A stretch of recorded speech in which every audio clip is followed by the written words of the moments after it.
À 35 km de Cernibaud, dans le village de Salins-les-Bains, se trouve un bijou méconnu du patrimoine jurassien.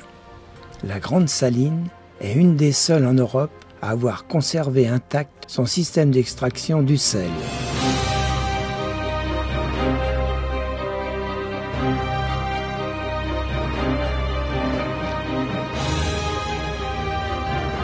Là, nous avons du sel gemme qui a une épaisseur de 40 mètres. Donc c'est pas rien. Hein. Et ça peut être également, vous savez ce que vous donnez à lécher au bétail, oui, la pierre à lécher. Oui. Donc si on met ce sel gemme qu'on a sous terre dans un seau d'eau, on n'a plus rien, ça se dissout, comme de sucre.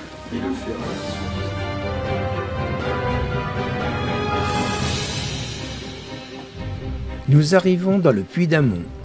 C'est l'endroit où l'on va puiser l'eau salée depuis le 19e siècle à 246 mètres de profondeur.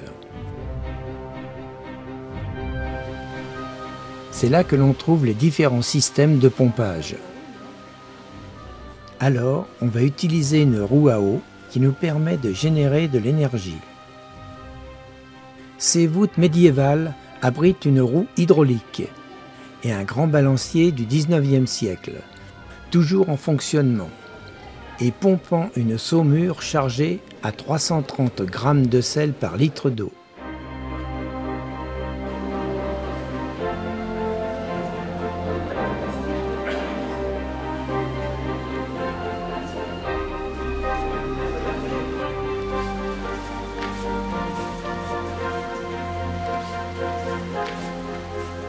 La roue fonctionne comme celle d'un moulin traditionnel, propulsée par l'eau de la rivière qui traverse la ville. Une fois pompée, l'eau était envoyée dans les bâtiments de surface pour y être chauffée. Et c'est ici que nous pouvons découvrir la dernière poêle à sel de France. C'est dans ces immenses poêles que l'on faisait évaporer l'eau. Dans cette humidité permanente, le travail des ouvriers ressemblait à un enfer industriel. Les fours se situent donc au rez-de-chaussée dans le couloir. Et ça ressemble un peu comme des fours à pain. Donc là, c'était les chauffeurs qui travaillaient nuit et jour, 12 heures par jour, et une pelle de charbon toutes les 30 secondes. Le four doit être chaud. Il doit chauffer entre 80 et 90 degrés pour la bonne évaporation de la saumure. Et ce dur labeur va durer jusqu'en 1962, date à laquelle les salines fermeront leurs portes.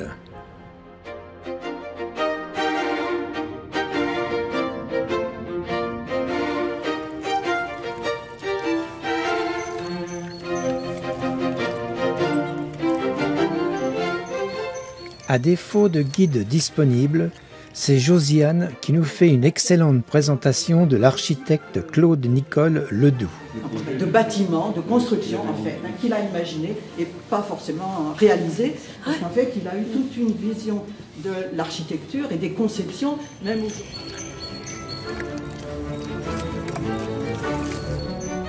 Les bâtiments de la Saline royale d'Arc et Senans sont disposés en demi-cercle, tout en permettant une vue d'ensemble sur la saline.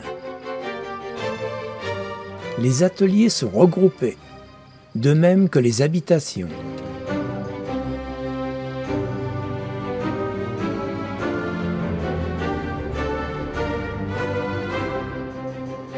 Au Moyen Âge, la Grande Saline faisait travailler environ 800 personnes et représentait à elle seule la moitié des revenus de la Franche-Comté.